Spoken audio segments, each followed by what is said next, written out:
صل على سيدنا محمد يا رب صل. بسم اللہ الرحمن الرحیم. سورہ آل عمران کا رکوع نمبر 17 اور چوتھے پارے کا رکوع نمبر 8.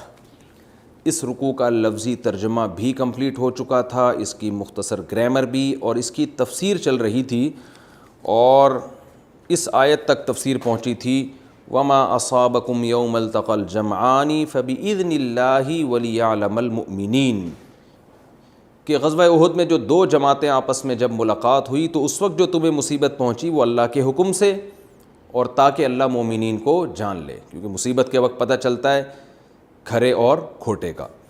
آگے چلتے ہیں ہم. وَلِيَعْلَمَ الَّذِينَ نَافَقُوا، اور تاکہ اللہ منافقین کو بھی پہچان لے، یعنی ظاہری طور پر جان لے، حقیقت میں تو جانتا ہی ہے. وَقِيلَ لَهُمْ، کہا گیا تھا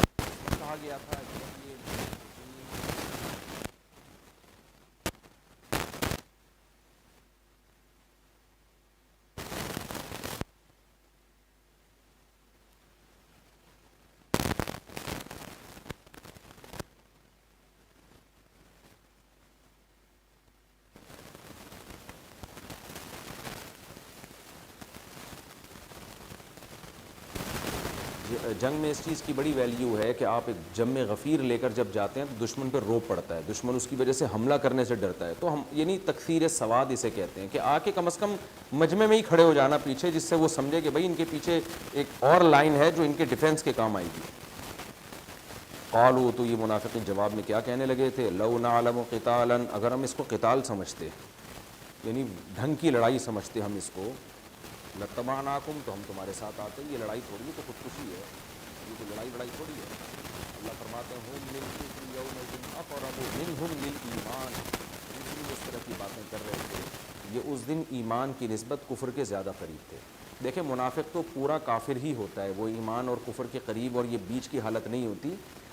قرآن کا مقصد یہ کہ ظاہری طور پر، کیونکہ مسلمان ان کو ظاہری طور پر مسلمان سمجھتے تھے، ان کی باتوں سے ایسا لگتا تھا کفر کے زیادہ قریب نہیں ہے بلکہ ایمان کے زیادہ قریب ہے، باتوں سے لگتا تھا. اب ان کی باتوں سے بھی لگ رہا ہے کہ یہ کفر کے زیادہ قریب ہے، ایمان کے قریب کم ہے. یعنی باتوں سے بھی یہ ظاہر ہو چکا ہے کہ ان کی تعلقات اور ان کی باتیں کافروں کے زیادہ قریب ہیں ایمان والوں کی نسبت، کیونکہ مصیبت میں تو آپ کو ایمان والوں کے کام آنا چاہیے تھا، یہ مطلب ہے. ورنہ منافق حقیقت میں 100% کافر ہی ہوتا ہے، وہ کفر کے قریب یا ایمان کے قریب نہیں ہوتا.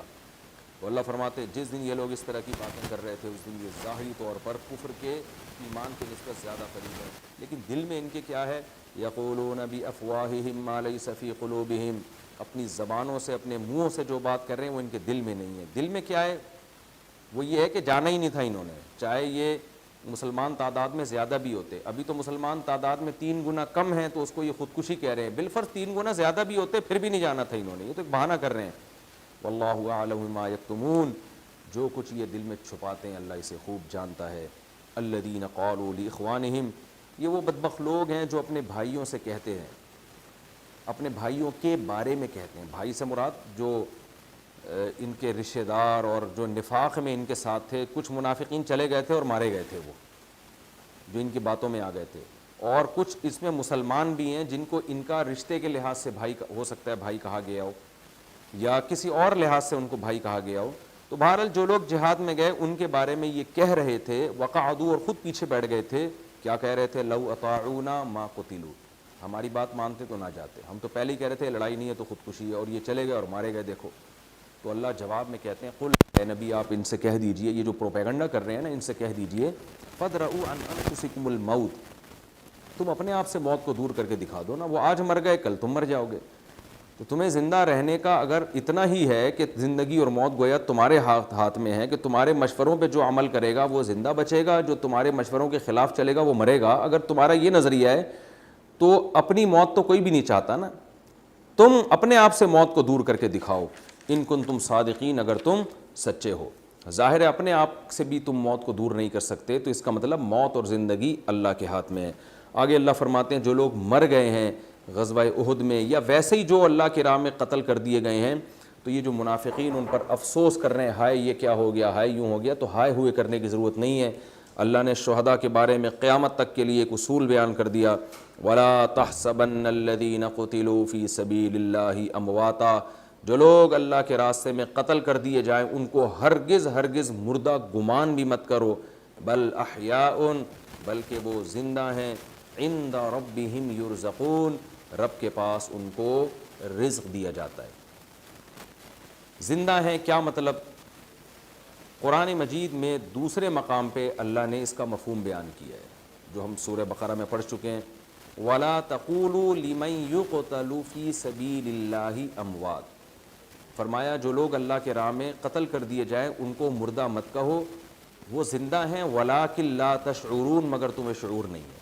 اس میں اللہ نے بتا دیا کہ شہید کوئی خاص قسم کی زندگی ملتی ہے جس زندگی کو اس دنیا میں ہم محسوس نہیں کر سکتے، ہمارا مینٹل لیول وہاں تک نہیں، تو اس لیے ہمیں نہیں پتہ وہ کیسی زندگی ہے، لیکن اتنی بات بہرحال پتہ چلتی ہے کہ شہید عام مردوں کی طرح نہیں ہوتا۔ علماء نے اس میں کچھ تفصیل بیان کی ہے کہ جو قرآن ہی سے پتہ چلتی ہے کہ دیکھیں حیات اور زندگی نام ہے جسم اور روح کے رشتے کا۔ میری روح میرے جسم تک، باڈی کے ساتھ جب تک قائم ہے تو میں زندہ ہوں، روح اور باڈی کا کنیکشن جب ختم ہوتا ہے تو ہم مر جاتے ہیں۔ تو اسلام سے ہمیں یہ پتہ چلتا ہے، قرآن و سنت نے ہمیں یہ بتایا ہے کہ جب بھی کوئی انسان مرتا ہے تو اسے قبر میں ثواب بھی ہوتا ہے، عذاب بھی ہوتا ہے۔ ظاہر ہے اس باڈی کو اگر ہو اور روح کو نہ ہو تو فائدہ نہیں ہے، اور اگر ہم یہ کہیں صرف روح کو ہوتا ہے باڈی کو نہیں ہوتا تو پھر قبر میں تو نہیں ہونا، روح تو علیین میں چلی جاتی ہے یا سجین میں چلی جاتی ہے، روح تو باڈی سے جدا ہو جاتی ہے۔ تو قرآن و سنت کی نصوص میں غور کرنے سے پتہ چلتا ہے جن میں قبر کا عذاب اور قبر کے ثواب کی باتیں ہیں، اس سے پتہ چلتا ہے کہ روح چاہے علیین میں ہو یا سجین میں، باڈی سے کتنی ہی جدا اور ممتاز کیوں نہ ہو جائے، لیکن روح کا کچھ نہ کچھ کنیکشن ہماری اس باڈی کے ساتھ ہوتا ہے جس کی پوری حقیقت ہمیں معلوم ہے۔ چاہے اس باڈی کو جلا دیا جائے، چاہے وہ پانی میں ہو، چاہے جانور کھا کے ختم کر دیں، کسی نہ کسی ذرے کے ساتھ یا باڈی کے ذرات کے ساتھ ہماری روح کا کنیکشن ہوتا ہے۔ اس کی مثال ایسے ہے جیسے ہم سوتے ہیں تو ہماری روح خواب میں پتہ نہیں کہاں کہاں گھومتی ہے، مگر ہماری روح کا ہمارے جسم کے ساتھ کنیکشن ہوتا ہے۔ یہی وجہ ہے کہ جب کوئی زور سے ہمارے کان میں آ کے اگر کوئی بولے تو ہم اٹھ جاتے ہیں، یعنی روح ہماری واپس لوٹ آتی ہے۔ تو ایسا نہیں ہوتا، اچھا روح بالکل ایسے بھی کنیکشن نہیں ہوتا جیسے ہم جاگتی حالت میں، کیونکہ جاگتی حالت میں اگر جیسا ہمارا روح کا جسم سے تعلق ہے وہی تعلق سوتے میں بھی ہو تو پھر سوئے کیوں انسان؟ وہ تو چلنا پھرنا شروع کر دے، اس کو تو دنیا کی سب چیزیں نظر آنا شروع ہو جائیں۔ تو نیند سے اللہ نے قرآن مجید کو میں نیند کو موت سے تشبیہ دی ہے، اللہ یتوفی الانفس حین موتها والتی لم تمت فی منامها، فرمایا اللہ تمہاری جان کو، روح کو قبض کر لیتا ہے جب تم مرتے ہو اور جب سوتے ہو، تو سوتے ہوئے کی روح واپس آ جاتی ہے، مرنے والے کی واپس نہیں آتی، وہ قیامت کے دن واپس آئے گی۔ تو جیسے سوتا ہوا آدمی بستر پہ پڑا ہوتا ہے، روح پہ کیا گزر رہی ہے یہ ساتھ بیٹھے ہوئے آدمی کو پتہ نہیں چلتا، اسی طرح مرا ہوا آدمی کی باڈی سامنے پڑی ہوتی ہے لیکن اس پر کیا گزر رہی ہے یہ سامنے بیٹھے ہوئے آدمی کو پتہ نہیں چلتا۔ لیکن جیسے سوتے ہوئے آدمی کا روح سے، اس کی روح اور جسم کا رشتہ ہوتا ہے، ایسے ہی مرے ہوئے کا بھی روح اور جسم کا رشتہ ہوتا ہے۔ تو نیند میں یہ رشتہ بہت طاقتور ہوتا ہے، موت میں یہ رشتہ کمزور ہو جاتا ہے۔ نیند میں اتنا طاقتور ہوتا ہے کہ آپ زور سے چیخیں تو وہ اٹھ کے بیٹھ جائے گا۔ اس طرح باڈی بھی خراب نہیں ہو رہی ہوتی نیند میں، انسان کی بالکل فٹ فاٹ ہوتی ہے باڈی۔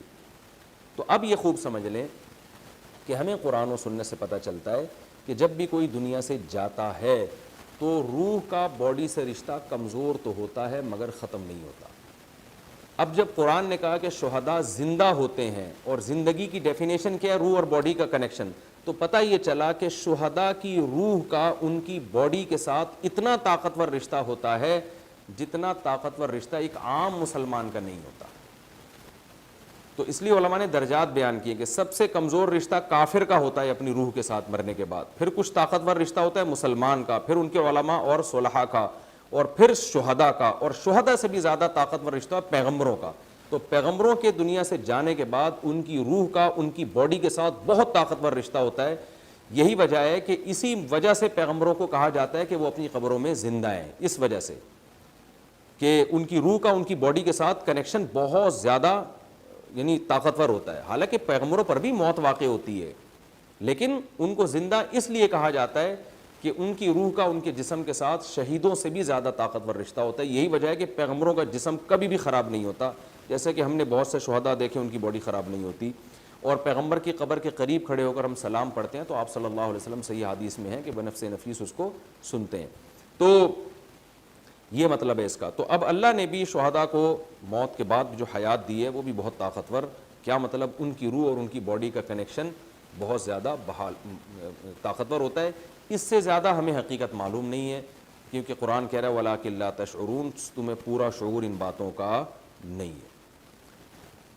فَرِحِينَ بِمَا آتَاهُمُ اللَّهُ مِنْ فَضْلِهِ. یہ تو حیات کے بارے میں نے ڈیٹیل بیان کی کہ جو شہداء زندہ ہیں یا انبیاء کو کہا جاتا ہے کہ قبر میں زندہ ہیں تو اس کا کیا مفہوم ہے، باقی حقیقت اللہ ہی بہتر جانتا ہے.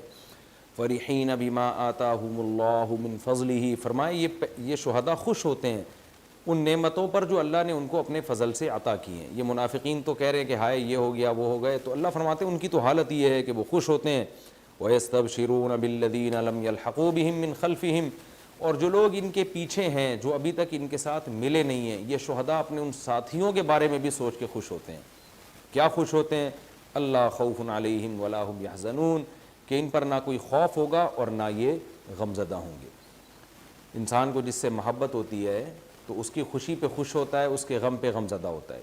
تو صحابہ کرام میں جو شہید ہو گئے اللہ ان کی کیفیات کو بیان کر رہے ہیں کہ انہوں نے جنت اپنی آنکھوں سے دیکھ لی، انہوں نے وہ نعمتیں اپنی آنکھوں سے دیکھ لی ہیں جو اللہ نے اپنے نیک بندوں کے لیے تیار کر کے رکھی ہیں. تو منافقین ان پر رو رہے ہیں اور وہ خوش ہو رہے ہیں اور کہہ رہے ہیں کہ ہمارے جو بعد والے لوگ ہیں جو ایمان لے کر آئے ان کا بھی انجام اچھا ہونے والا ہے. یعنی برزخ کی چیزیں نے اپنی آنکھوں سے دیکھی تو کہنے لگا کہ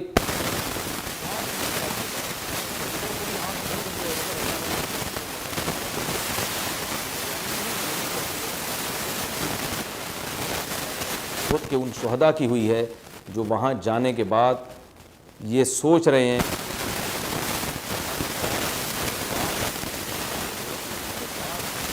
اور مرنے والے ہیں نیک اعمال پر، یہ شہید ہونے والے کیسا اللہ کا تھا. اور یہ ہر شہید کے بارے میں قرآن نے ایک خاص کرتے ہیں جو بھی شہداء ہوتے ہیں دنیا سے جاتے ہیں ان نیک لوگوں کے بارے میں ہم خوش ہوتے ہیں. اللہ نے ہمیں آنکھوں سے دکھا دیا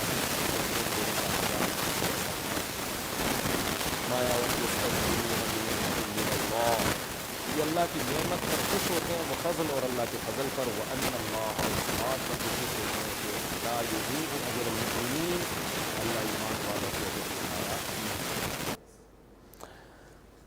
یہ تو اس رکوع کی تفسیر ہو گئی، اور اب اس سے ہمیں اسباق کیا ملتے ہیں میں نمبر وار بیان کرتا ہوں. سب سے پہلا بہت امپورٹنٹ سبق ہمیں ملتا ہے یا ایھا الذین آمنوا لا تکونوا کالذین کفروا وقالوا لاخوانہم، اے ایمان والو کافروں کی طرح نہ ہو جاؤ جو اپنے بھائیوں سے کہتے ہیں جب وہ سفر پہ ہوں یا لڑائی میں مارے جائیں یا سفر میں نکلیں اور مر جائیں تو کہتے ہیں یہ اگر یوں نہ کرتے تو یوں ہوتا.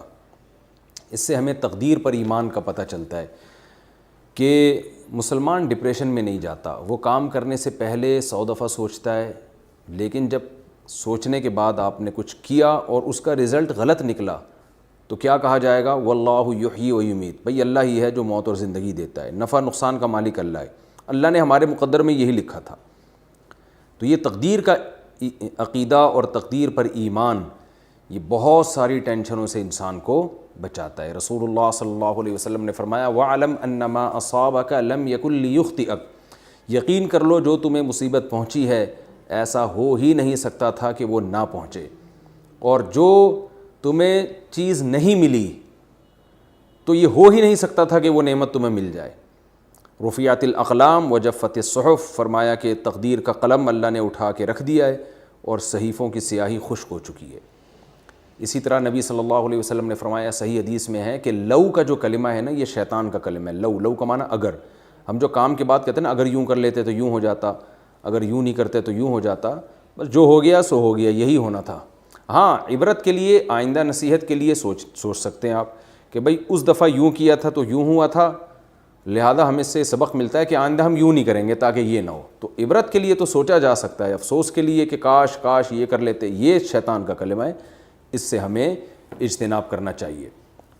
تو یہ ایک اہم پوائنٹ کی بات پتہ چلی ہمیں اس میں. دوسرا سبق ہمیں اس سے یہ ملتا ہے وَلَئِن قُتِلْتُمْ فِي سَبِيلِ اللَّهِ أَوْ مُتُّمْ لَمَغْفِرَةٌ مِّنَ اللَّهِ وَرَحْمَةٌ خَيْرٌ مِّمَّا يَجْمَعُونَ۔ منافقین نے یہ کہا تھا کہ یہ لوگ غزوہ احد میں نہ جاتے تو مرتے نہیں، تو اللہ نے اس کا تو جواب دے دیا کہ مشوروں میں خیر ہو شر ہو اس کے بارے میں مت سوچو کہ اگر یوں ہو جاتا تو یوں ہو جاتا، اگر یوں ہوتا تو یوں ہوتا۔ دوسری بات یہ بھی کہ غیر مسلم کے لیے موت ایک بہت بڑی مصیبت ہے۔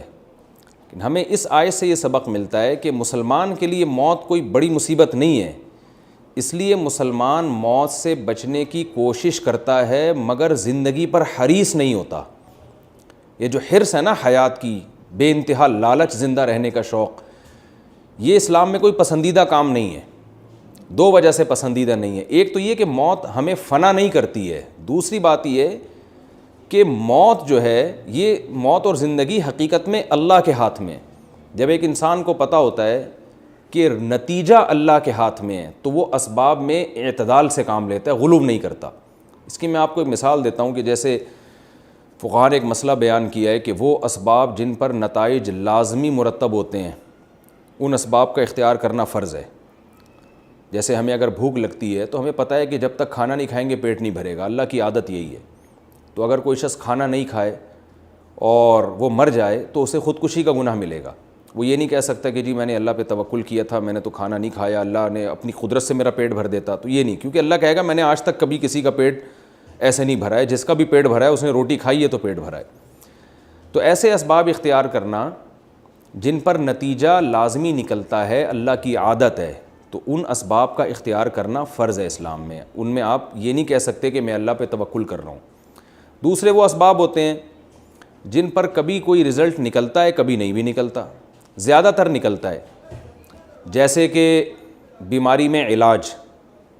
ہم دیکھتے ہیں کہ بیماری میں علاج کا عموماً فائدہ ہوتا ہے لیکن کبھی نہیں بھی ہوتا فائدہ۔ تو اس لیے ان اسباب میں افضل یہ ہے کہ اسباب اختیار کیے جائیں، کیونکہ اللہ کی عادت ہے کہ اکثر رزلٹ نکل جاتا ہے۔ لیکن علماء یہ کہتے ہیں کہ اگر ایسے مسائل میں کسی نے سبب اختیار نہیں کیا اور مر گیا تو خودکشی کا گناہ نہیں ہوگا۔ وہ قیامت کے دن اللہ سے کہہ سکتا ہے کہ اللہ فلاں نے بھی علاج کیا تھا وہ بھی ٹھیک نہیں ہوا تو میں نے بھی علاج نہیں کیا، اور فلاں بغیر علاج کے ٹھیک ہو گیا تھا تو میں نے بھی یہ سوچا کہ ہو سکتا ہے میں بھی بغیر علاج کے ٹھیک ہو جاؤں۔ تو ہم اس کو ناپسندیدہ کام تو کہیں گے مگر اس کو حرام نہیں کہیں گے کہ اس نے علاج نہیں کیا اور مر گیا تو کوئی گناہ گار ہوگا، جبکہ غیر مسلم اس کو گناہ گار کہے گا۔ غیر مسلم کہے گا اس نے علاج نہیں کیا، یہ تو یعنی تو بہت بڑا جرم کر رہا ہے۔ یہ ٹھیک نہیں ہے یہ سوچ۔ علاج کرنا افضل تو ہوگا مگر فرض واجب نہیں ہوگا۔ تیسرا درجہ وہ ہے کہ آپ کو اس علاج کے بارے میں یا کسی بھی سبب کے بارے میں 50% ہو کہ صحیح بھی ہو سکتا ہے، 50% یہ ہو کہ نہیں بھی ہو سکتا ٹھیک۔ کچھ ایسے اسباب ہوتے ہیں جیسے رقیہ ہے، تعویذ وغیرہ اور دم درود وغیرہ، ان میں یہ ہوتا ہے کہ بندہ اکثر تو کوئی فائدہ نظر نہیں آتا، ورنہ تو آپ دیکھیں آج کسی کا فون آیا کہ وہ میرے جو ہے نا وہ فلاں بندہ بیمار ہے، کوئی پڑھنے کو بتا دیں تاکہ ٹھیک ہو جائے۔ تو میں نے ان کو کچھ طریقے بتائے علاج کے، وہ کہنے نہیں کچھ پڑھنے کو بتائیں۔ میں نے کہا بھائی یہ اسباب آپ اختیار کریں، آپ علاج کریں۔ انہوں نے کہا نہیں جی علاج ولاج چھوڑیں، پڑھنے کو بتائیں۔ میں نے کہا اگر پڑھنے سے ہی ٹھیک ہو رہے ہوتے تو یہ بڑے بڑے ہسپتال سارے پڑھائیاں لے کے بیٹھے ہوئے ہوتے، ان میں یہ سارے حکیم ڈاکٹر دنیا سے جا چکے ہوتے۔ تو جو کام بتایا جا رہا ہے، جو طریقہ بتایا جا رہا ہے، جو اسباب کی دنیا میں اللہ نے رکھا ہے اس کو تو فوکس کر نہیں رہے اور پڑھائیوں پہ زیادہ زور ہے۔ تو خالی پڑھائیوں سے ہی معاملے ہو رہے ہوتے تو یہ سارے ڈاکٹر اور حکیم سارے بیوقوف ہیں جو کلینکیں کھول کے بیٹھے ہوئے ہیں۔ تو یہ جو رقیہ ہے جسے دم درود کہا جاتا ہے، اس پر اکثر نتیجہ مرتب نہیں ہوتا۔ تو اگر کوئی سنت سمجھ کے کرتا ہے اللہ پہ اعتماد اور توکل کی بیس پہ کہ اللہ کا نام زبان سے لینے کی توفیق ملے گی، پھر تو بہت اچھی بات ہے، ثواب بھی ہے۔ لیکن اگر کوئی اس میں وہمی ہو جاتا ہے تو پھر ہم یہ کہیں گے کہ یہ اللہ پہ اعتماد اور توکل نہیں ہے۔ اللہ نے جس سبب پہ نتیجہ رکھا نہیں ہے اس میں سبب پہ زیادہ اعتماد ہے، اللہ پہ اعتماد کم ہے۔ تو ایسی صورت میں کوئی رقیہ اگر نہیں کرتا، دم درود نہیں کرتا تو کبھی بھی گناہ گار نہیں ہوگا وہ، اور اس میں زیادہ غلو کرتا ہے تو نہ صرف یہ کہ بلکہ الٹا گناہ گار ہونے کا خطرہ ہے اس کی۔ تو یہ اسباب کے 3 درجات ہوتے ہیں، اس کا میں خلاصہ بیان کر دیتا ہوں۔ بعض اسباب ایسے ہیں جن پر لازمی نتیجہ مرتب ہوتا ہے، ان اسباب کو اختیار کرنا فرض ہے۔ بعض اسباب ایسے ہیں جن پر عام طور پہ نتیجہ مرتب ہوتا ہے، کبھی نہیں بھی ہوتا، تو ایسے اسباب کا اختیار کرنا افضل ہے، فرض نہیں ہے۔ اور بعض دفعہ اسباب ایسے ہوتے ہیں جن میں ایک بس ہوائی بات ہوتی ہے، ہو گیا تو ہو گیا، نہیں ہوا تو نہیں ہوا، ان میں اللہ پہ توکل کرنا یہ زیادہ بہتر ہے بنسبت سبب اختیار کرنے کے۔ تو یہ خوب اچھی طرح مسئلہ سمجھیں. اب یہ جو موت ہے قرآن مجید ان آیات میں کہہ رہے ہیں اگر تم اللہ کے راہ میں قتل کر دیے گئے یا مر گئے تو بھی فنا نہیں ہوتے بلکہ اللہ کی طرف لوٹائے جاتے ہو. تو اس سے پتہ چلتا ہے کہ موت کے وہ اسباب تو اختیار کرنا فرض ہے جو یقینی ہیں. جن اسباب میں یقین نہیں ہے تو ان اسباب کا اختیار کرنا فرض نہیں ہے, اور وہ اسباب جن میں غالب یہ ہے کہ ان کا کوئی رزلٹ نہیں نکلے گا ان میں اسباب اختیار نہ کرنا افضل ہے. تو ہم نے دیکھا ہے بعض غیر مسلم کیا کرتے ہیں, ہاتھوں میں دستانے پہن کے رکھتے ہیں کہ کہیں جراثیم نہ لگ جائیں, جھوٹا نہیں پیتے ایک دوسرے کا کہیں جرمز نہ منتقل ہو جائے. یہ غلو ہے اسباب میں, اس لیے کہ دنیا میں ہمیشہ سے لوگ ایک دوسرے کا جھوٹا پیتے آئے ہیں, اس کے امکان بہت کم ہوتا ہے کہ کسی کا جرم کسی کے ہاں منتقل ہو جبکہ وہ صفائی کا خیال بھی کرتا ہو. تو اس میں اب ہم دیکھتے ہیں آج کسی کا فون آیا میرے پاس کہ کسی خاتون نے کہا کہ میرے ہسبینڈ کو کرونا ہو گیا تھا, وہ ٹھیک بھی ہو گئے مگر 6 مہینے سے بچوں کے لیے عذاب جان بنے ہوئے ہیں, بچوں کو قریب نہیں آنے دے رہے کہ ایسا نہ ہو کہ کرونا کا جرثومہ دائیں بائیں رہ گیا ہو اور کسی بچے کو ٹرانسفر نہ ہو جائے.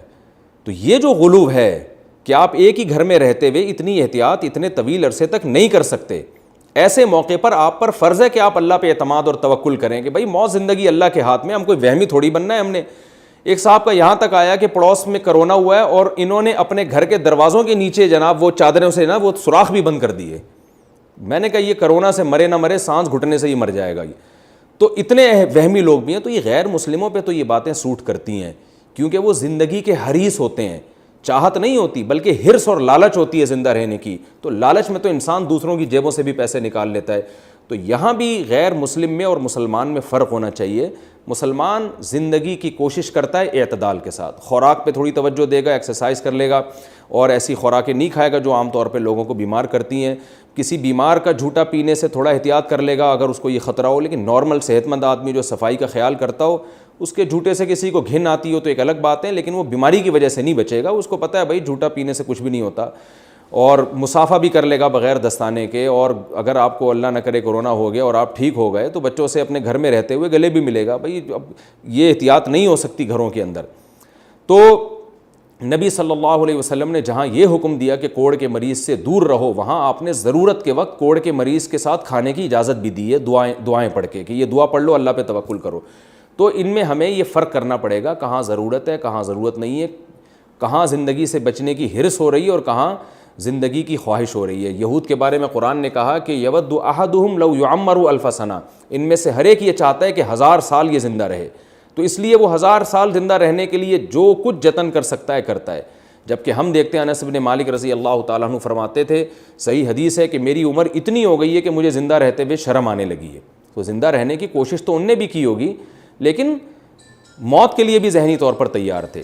تو آپ زندہ رہنے کی کوشش کریں مگر اعتدال کے ساتھ, اس لیے کہ موت ہمارے ہاں ایک عذاب اور مصیبت نہیں ہے بلکہ موت تو انسان کو اللہ سے ملانے والی اور اپنی منزل تک پہنچانے والی ہے. یہ بھی ہمیں اسی آیت سے پتہ چلتا ہے. تیسرا علمی نقطہ جو بہت ہی امپورٹنٹ ہے وہ یہ پتہ چلتا ہے کہ قرآن کہہ رہا ہے وَلَوْ كُنْتَ فَظًّا غَلِيظَ الْقَلْبِ لَانفَضُّوا مِنْ حَوْلِكَ, کہ اے نبی غزوہ احد میں صحابہ کرام جب میدان سے فرار ہوئے اور آپ نے ان کو پکارا اور انہوں نے آپ کی پکار پہ جواب نہیں دیا, یہ ان سے بہت بڑی مسٹیک ہوئی. لیکن جب آپ کی ان سے ملاقات ہوئی ہے تو آپ نے ان کو طعنہ نہیں دیا بلکہ آپ نے خوش اخلاقی سے پیش آئے, ان کی حوصلہ افزائی کی اور کہا تم بھاگنے والے نہیں بلکہ تم تو پیچھے پلٹ کے دوبارہ حملہ کرنے والے لوگ ہو.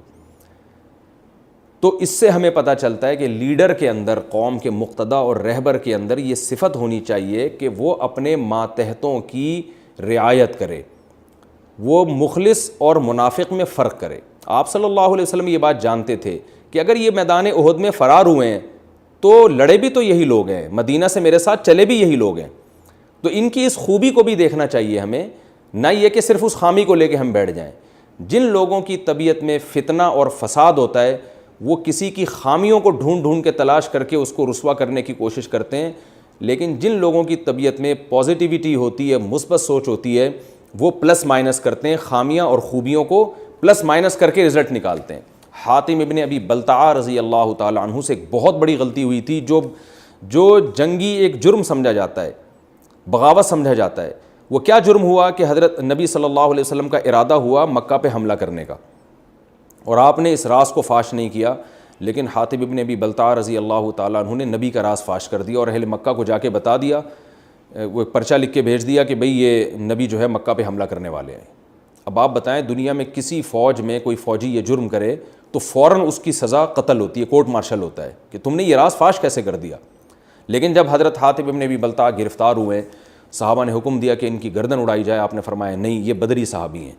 کیا مطلب؟ آج ان سے یہ غلطی ہوئی ہے لیکن کل ایک نیکی بھی یہ کر چکے ہیں۔ وہ نیکی کیا ہے کہ بدر میں جب ہم 313 تھے اور سامنے 1000 کا لشکر تھا تو یہ میدان چھوڑ کے فرار نہیں ہوئے تھے، بلکہ ان 313 میں شامل تھے جنہوں نے اپنی کمزوری کے باوجود طاقتور دشمن کا مقابلہ کیا ہے۔ تو آج ان کی یہ غلطی ہے تو میں ان کو اس غلطی پہ اگر سزا دوں تو ان کی اس نیکی پہ ان کو بدلہ بھی تو ملنا چاہیے۔ پھر حاتب ابن بلتع رضی اللہ تعالیٰ عنہ سے پوچھا گیا بھئی تم نے یہ جرم کیوں کیا؟ انہوں نے فرمایا کہ یا رسول اللہ مجھے یقین تھا کہ اللہ آپ کو مکہ پہ فتح عطا فرمائے گا، میرے اس راز فاش کرنے سے کوئی فرق نہیں پڑنے والا، بس میں یہ چاہتا تھا مکہ میں جو میرے رشتہ دار ہیں تو ان کی جان بچ جائے، جب ان کو پہلے سے پتہ چل جائے گا تو وہ محفوظ ہو جائیں گے، میرا مقصد اسلام کو کمزور کرنا نہیں تھا۔ تو یہی موقع پر نبی صلی اللہ علیہ وسلم نے غزوہ احد میں ان صحابہ کو جو فرار ہوئے، شکست کا ذریعہ بنے، آپ صلی اللہ علیہ وسلم نے ان کو نہ کوئی ملامت کی، نہ کوئی طعنہ دیا۔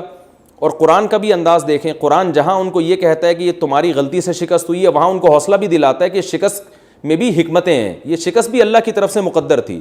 تو یعنی قرآن ان کو غلطی پہ تنبیہ بھی اس انداز سے کر رہا ہے کہ ان کے حوصلے پست نہ ہوں، بلکہ ان کو یہ بتا رہا ہے کہ یہ غلطی بھی گویا اللہ نے تم سے کروائی ہے تاکہ شکست بھی لوگوں کے سامنے آئے اور پتہ چلے کہ شکست میں کیا احکام ہیں اسلام کے۔ تو یہ انداز کسی بڑے کا چھوٹے کے بارے میں ہونا چاہیے، جو آج ہمارے معاشرے میں یہ انداز ختم ہو گیا ہے کہ جب تک وہ اچھا کر رہا ہے تو بہت اچھا، جہاں اس سے غلطی ہوئی تو اس کو ایسا کر دیتے ہیں جیسے وہ کسی کام کا ہے ہی نہیں، جیسے اس نے زندگی میں کبھی کوئی نیکی کی نہیں ہے۔ حدیث میں آتا ہے نا، رسول اللہ صلی اللہ علیہ وسلم نے فرمایا تکفرن العشیر، عورتوں کے بارے میں فرمایا کہ بہت کثرت سے جہنم میں جائیں گی۔ اس کی ایک وجہ نبی نے فرمایا کہ شوہر ساری زندگی احسان کرتا ہے لیکن کوئی ایک دفعہ اس سے اگر کوئی ایسی بات ہو جائے تو وہ کہتی ہیں ما رأیت منک خیرا قط، میں نے تمہاری طرف سے کبھی خیر دیکھی نہیں ہے۔ تو یہ بھی غلط ہے، یہ بھی اسی میں داخل ہے کہ پلس مائنس کیا جائے، دیکھا جائے کہ احسانات زیادہ ہیں یا اس کی کوتاہیاں زیادہ ہیں۔ تو خاص طور پر یہ آیت لیڈر کے بارے میں ہے کہ جو بھی کسی قوم کا سردار ہو، لیڈر ہو، اسے چاہیے کہ اپنے ماتحتوں کی غلطیوں پہ ان کی اصلاح کی کوشش کرے، نہ کہ ان کو رسوا کر کے ذلیل کرنے کی اور رسوا کرنے کی کوشش کرے تاکہ وہ اپنی نگاہوں میں ہی گر جائیں۔ تو قرآن کہہ رہا ہے، اچھا یہ بھی ہمیں پتہ چلتا ہے کہ قرآن کہہ رہا ہے اے نبی اگر آپ سخت دل ہوتے تو یہ آپ کے ارد گرد سے بھاگ جاتے، یعنی یہ دوبارہ پھر آپ کے پاس نہ آتے۔ حالانکہ صحابہ سے زیادہ مخلص اس کائنات میں کوئی ہو نہیں سکتا۔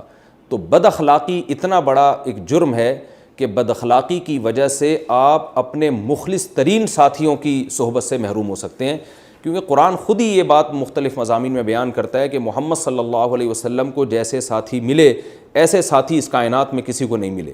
تو جب نبی کی بدخلقی بالفرض، نقل کفر نباشت، بدخلقی کی وجہ سے آپ کے مخلص ترین ساتھی آپ کا ساتھ چھوڑ سکتے ہیں، تو ہم اور آپ کون ہوتے ہیں جو یہ سمجھیں کہ ہماری بد اخلاقی کا ہمارے ماتحتوں پہ کوئی اثر نہیں پڑے گا، اور انہوں نے تو مرنے جینے کی ہمارے ساتھ قسمیں اٹھائی ہوئی ہیں، لہذا ہم کچھ بھی ان کو گالیاں دیتے رہیں، کچھ بھی کرتے رہیں، یہ نہیں ہمارا ساتھ چھوڑیں گے۔ تو اس خوش فہمی میں ہمیں مبتلا بالکل بھی نہیں ہونا چاہیے۔ چوتھی علمی نقطے کی بات، ہمیں مشورے کی اہمیت پتہ چلتی ہے۔ قرآن نے کہا کہ آپ نے ان سے مشورہ لیا کہ مدینہ سے باہر نکل کے لڑنا ہے، مشورے میں خیر نہیں تھی بظاہر اور نقصان ہو گیا، تو اب بھی مشورہ بہرحال آپ نے ان سے لینا ہے۔ یہ نہیں ہوگا کہ جی چونکہ مشورے کی وجہ سے نقصان ہو گیا تو مشورہ ہی ختم ہو گیا۔ یہ بھی ہمیں پتہ چلتا ہے۔ آج کیا ہوتا ہے کہ ہم کسی سے مشورہ لیں اور نقصان ہو جائے تو ہم کہتے ہیں اس نے مشورہ دیا تھا، اس کی وجہ سے ایسا ہوا ہے۔ تو قرآن تو کہہ رہا ہے پھر بھی انہی سے ہی مشورہ لینا ہے آپ نے۔ تو ہو سکتا ہے آپ کا کوئی مخلص آپ کو مشورہ دے اور اس میں نقصان ہو جائے، تو اس کی وجہ سے یہ بھی نہیں کر سکتے کہ آئندہ اس سے مشورہ نہیں لینا، اور یہ بھی نہیں ہو سکتا کہ مشورے کی اہمیت کم ہو جائے۔ تو میں دو باتیں اس بارے میں کرتا ہوں۔ ایک تو مشورے کی اہمیت کے بارے میں، ہمارے ہاں آج کل استخارے کی جو ویلیو ہے وہ مشورے سے زیادہ ہے، جبکہ شریعت میں مشورے کی اہمیت استخارے سے زیادہ ہے۔ ایک تو یہاں قرآن نے مشورے کا باقاعدہ حکم دیا، استخارے کا حکم قرآن میں کہیں بھی نہیں ہے، حدیث میں آتا ہے وہ۔ تو قرآن کا جو حکم ہے اس کی ویلیو حدیث کے حکم سے بہرحال زیادہ ہے۔ قرآن مجید میں مشورے کے نام پہ پوری سورت نازل ہوئی ہے جس کو سورہ شورا کہا جاتا ہے۔ شورا کا مطلب مشورہ، پوری سورت کا نام اللہ نے مشورہ کر دیا، مشورہ رکھ دیا۔ یہ دوسری فضیلت ہوئی. تیسری فضیلت یہ، قرآن میں جہاں بھی نماز کا ذکر ہے زکوٰۃ کا ذکر ہمیشہ اس کے ساتھ ہے. لیکن دو مقام ایسے ہیں جہاں قرآن نے نماز اور زکوٰۃ کے درمیان میں کوئی تیسرا آرڈر دیا ہے. ایک 18ویں پارے میں کہ فرمایا الذین هم فی صلاتہم خاشعون والذین هم عن اللغو معرضون والذین هم للزکاۃ فاعلون. فرمایا ہمارے نیک بندے نماز قائم کرتے ہیں، لغویات سے بچتے ہیں اور زکوٰۃ دیتے ہیں. تو یہ جو نماز اور زکوٰۃ جو آپس میں ہمیشہ ملے ہوئے ہوتے ہیں، ان کے درمیان ایک تیسرا حکم رکھنا یہ اصل میں اس حکم کو ہائی لائٹ کرنے کے لیے. کیونکہ انسان جب ایک آیت کا عادی ہو جاتا ہے کہ نماز کے بعد ہمیشہ زکوٰۃ، تو جیسے جب ہم اس آیت کی تلاوت کریں گے تو ہم کہیں گے بھائی اللہ نے نماز کے بعد زکوٰۃ کے بجائے ایک اور حکم دے دیا، تو اس حکم کو انسان غور سے سنے گا. تو اس سے پتہ چلتا ہے کہ یہ حکم اللہ کی نظر میں ایک عام احکام کی طرح نہیں ہے، بلکہ اللہ کی نظر میں اس کی ویلیو دوسرے احکام سے زیادہ ہے. تو نماز اور زکوٰۃ کے درمیان اللہ نے حکم دیا کہ لغویات سے بچتے ہیں. تو پتہ چلا کہ لغویات سے بچنا، فضول کاموں سے بچنا، یہ اسلام کا ایک بہت اہم حکم ہے. دوسرا، اللہ نے سورہ شورى میں بھی یہی طرز اختیار کیا کہ نماز اور زکوٰۃ کے درمیان میں مشورے کا لفظ، اللہ نے مشورے کا آرڈر دیا. فرمایا کہ یہ لوگ نماز قائم کرتے ہیں وَأَمْرُهُمْ شُورَىٰ بَيْنَهُمْ وَمِمَّا رَزَقْنَاهُمْ يُنْفِقُونَ. یہ نماز قائم کرتے ہیں اور ان کے آپس کے معاملات مشورے سے طے ہوتے ہیں اور جو رزق ہم نے دیا اس میں سے خرچ کرتے ہیں. تو یہاں بھی اللہ نے نماز اور انفاق اور زکوٰۃ کے درمیان مشورے کا آرڈر دیا. تو اس سے بھی پتہ چلتا ہے کہ مشورے کا حکم اللہ کی نظر میں معمولی نہیں ہے، بلکہ یہ ایک اہم حکم ہے. یہ ہے کیوں؟ اس میں ایک بہت بڑی حکمت یہ ہے کہ جو شخص مشورہ لے رہا ہے، مشورہ لینا اس کی علامت ہے کہ اس میں تکبر نہیں ہے، خود پسندی نہیں ہے. جس آدمی میں خود پسندی ہوتی ہے، عجب میں مبتلا ہوتا ہے اور وہ اس بارے میں مبتلا ہوتا ہے کہ مجھے جو اللہ نے دماغ دیا ہے، جو علم دیا ہے، وہ کسی اور کے پاس نہیں ہے، وہ کبھی بھی مشورہ نہیں لیتا. تو یہ خود پسندی اللہ کو پسند نہیں ہے. دیکھیں رسول اللہ صلی اللہ علیہ وسلم کے دور میں تو وحی نازل ہو رہی تھی اور آپ سے زیادہ ذہین دنیا میں کوئی پیدا نہیں ہوا. تو اللہ آپ کو حکم دے رہے ہیں کہ اپنے ساتھیوں سے مشورہ لے کر آپ نے عمل کرنا ہے، یہ بتانے کے لیے کہ جب قوم کے ذہین ترین لیڈر، جن کا تجربہ بھی زیادہ، جن کا علم بھی زیادہ، جن کی خیر خواہی بھی زیادہ، ان کو جب پابند کیا جا رہا ہے کہ صرف اپنی رائے پر عمل نہیں کرنا بلکہ آپ نے مشورہ لینا ہے، تو ایک دوسرا آدمی کیسے یہ کہہ سکتا ہے کہ میں اتنا ذہین ہوں اور میرا اتنا تجربہ ہے کہ مجھے لوگوں کے مشوروں کی ضرورت نہیں ہے. تو یہ بھی یعنی مشورہ لینا اس کی علامت ہے کہ آپ کے اندر کبر اور تکبر نہیں ہے. اس لیے بھی اللہ تعالیٰ کو یہ مشورے کا عمل پسند ہے. یہ تو اہم بات ہو گئی. دوسری بات یہ ہے کہ مشورے کی ڈیفینیشن کیا ہے. لوگ یہاں بھی ایک بہت بڑی غلطی کرتے ہیں.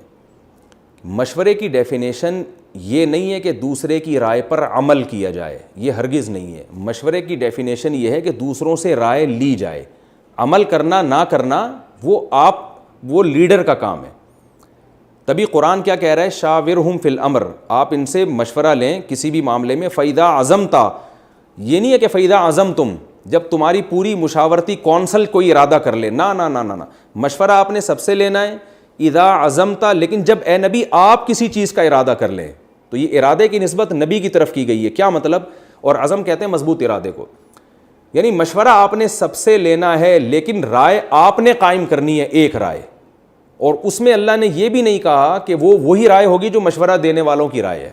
تو وہ آپ اس میں آزاد ہیں کہ آپ اس مشورے کے اگینسٹ چلتے ہیں یا اس مشورے کے خلاف چلتے ہیں. سوال پیدا ہوتا ہے جب لیڈر کو رائے اپنی ہی قائم کرنی ہے اور فیصلہ خود ہی کرنا ہے، تو پھر مشورہ لینے کا فائدہ کیا ہوا؟ ان کو یعنی مشورہ دینے والا کہہ سکتا ہے جب ہماری ماننی نہیں تھی تو ہم سے پوچھا کیوں؟ جیسے کہ آج کل ہوتا ہے، آپ کسی سے مشورہ لیں 15-20 لوگوں سے کہ یہ کام کرنا ہے کہ نہیں کرنا، تو 15-20 میں سے 19 نے کہا کہ ہاں کرنا ہے، بلکہ 20 کے 20 نے کہا کہ ہاں کرنا ہے. اس کے بعد آپ نے کہا ٹھیک ہے میری رائے یہ کہ نہیں کرنا، تو لوگ آپ پہ سوار ہو جاتے ہیں، کہتے ہیں جب ہم میں سے ایک کی بھی نہیں ماننی تھی تو آپ نے ہم سے پوچھا کیوں؟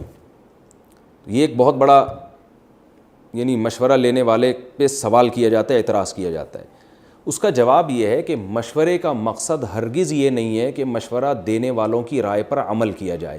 مشورے کا مقصد یہ ہوتا ہے کہ جس پہلو پہ آپ مختلف لحاظ سے غور کر رہے ہیں اس کے تمام مثبت اور منفی پہلو آپ کے سامنے آ جائیں. جو کام آپ کرنا چاہتے ہیں، آپ کوئی کاروبار کرنا چاہتے ہیں، آپ جہاد کرنا چاہتے ہیں، آپ جنگ کرنا چاہتے ہیں، آپ کچھ بھی کرنا چاہتے ہیں، تو جب آپ لوگوں سے مشورہ لیں گے تو کوئی کہے گا یہ کام کر لو، آپ اس سے پوچھیں گے بھائی کیوں کروں، وہ اس کے فائدے بیان کرنا شروع کرے گا. کچھ لوگ کہیں گے یہ کام نہیں کرو, آپ پوچھیں گے بھائی کیوں نہیں کرو, وہ اس کے نقصانات بیان کرنا شروع کر دے گا.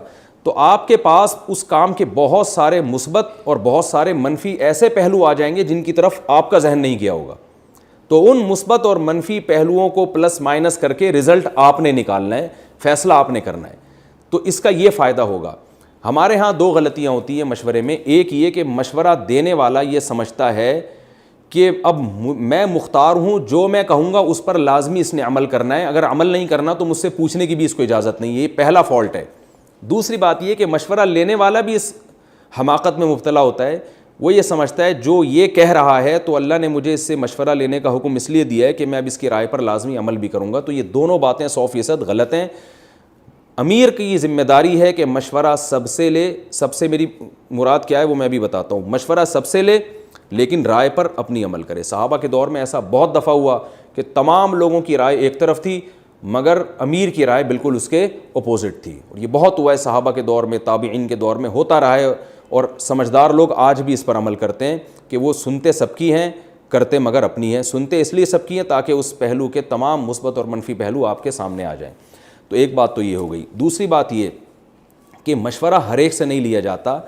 مشورہ لیا جائے گا ان لوگوں سے جو اس امور کے, جس کام میں آپ مشورہ لے رہے ہیں اس کام کے ماہر ہوں.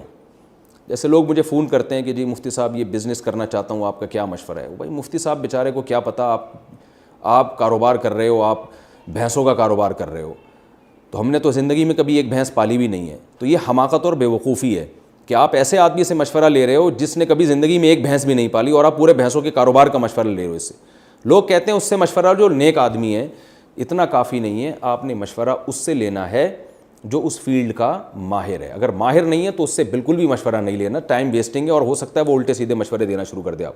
میڈیکل سائنس کا کوئی طب سے متعلق کوئی مشورہ ہے تو حکیموں ڈاکٹروں سے پوچھا جائے گا, وہ بزرگوں سے نہیں پوچھا جائے گا.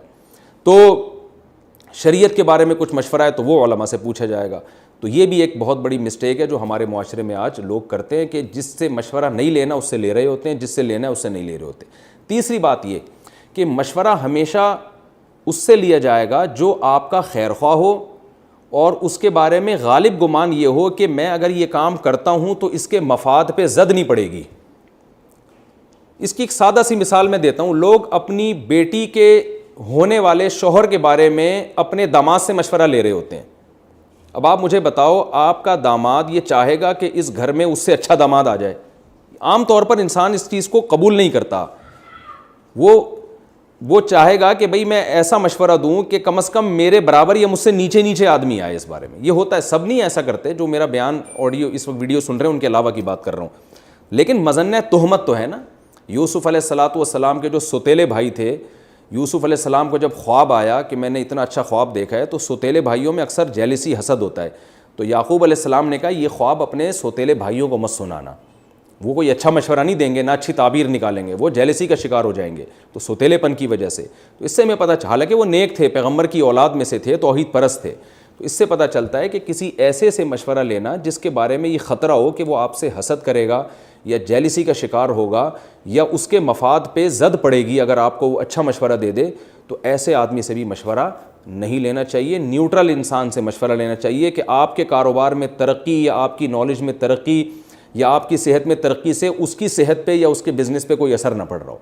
آپ نے دودھ کی دکان کے قریب ایک اور دکان کھولنی اور اسی دودھ والے سے مشورہ لے رہے ہیں کہ کیسا چل رہا ہے تیرا کاروبار, میں بھی ایک دکان اگر کھول لوں, تو وہ اس کو پتہ ہے بھائی تو کھولے گا تو میرا تو بٹا ہی بیٹھ جائے گا. تو وہ آپ کو الٹے مشورے دے گا. وہ کہے گا یار یہاں تو دودھ کی دکان کے علاوہ دنیا کا ہر کاروبار یہاں پہ ہوتا ہے. تو یہ مسٹیک بھی لوگ کر رہے ہوتے ہیں. تو یہ چند چیزیں ہیں جو مشورے کے بارے میں شرعی تعلیمات ہیں. وقت پورا ہو چکا ہے, میں جلدی اس رکوع میں ایک دو اور باتیں بیان کر کے اپنی بات کو ختم کرتا ہوں. اس میں یہ بھی ہمیں پتہ چلا کہ رسول اللہ صلی اللہ علیہ وسلم کی فضیلت کے اللہ تعالیٰ نے اپنے نبی صلی اللہ علیہ وسلم کا جو کام بتایا, یزکیہم ویعلمہم الکتاب والحکمہ. نبی کا کام صرف کتاب پہنچانا نہیں ہے بلکہ کتاب سکھانا بھی ہے. تو صحابہ نے نبی سے سیکھ کر قرآن سیکھا ہے. تو آج جو لوگ کہتے ہیں متجدد کہ ہم قرآن خود سے سمجھیں گے, وہ جاہل لوگ ہیں, ان کو بیچاروں کو قرآن کا ہی نہیں پتہ. قرآن کہہ رہا ہے کہ نبی سکھائیں گے تو تمہیں سمجھ میں آئے گا. تو نبی نے صحابہ کو, صحابہ نے تابعین کو, تابعین نے بعد والوں کو سکھایا. تو یہ سینہ بہ سینہ چلا آ رہا ہے. یہ جسے پشتوں میں کہتے ہیں نا اخپل طریقے سے, بس ہر آدمی کہہ رہا ہے میں اپنے طریقے سے قرآن سمجھوں گا, اس پہ بھی رد ہوتا ہے. کہ یہ ایسا ممکن نہیں ہے. اللہ تعالیٰ سے دعا ہے اللہ سمجھنے کی عمل کی توفیق عطا فرمائے. اگلے ایپیسوڈ میں ہم انشاءاللہ اس سورت کا جو سورہ آل عمران کا رکوع نمبر 9 اور نہیں سورہ آل عمران کا رکوع نمبر 18 اور چوتھے پارے کا انشاءاللہ رکوع نمبر 9 پڑھیں گے. اللہ تعالیٰ عمل کی توفیق عطا فرمائے.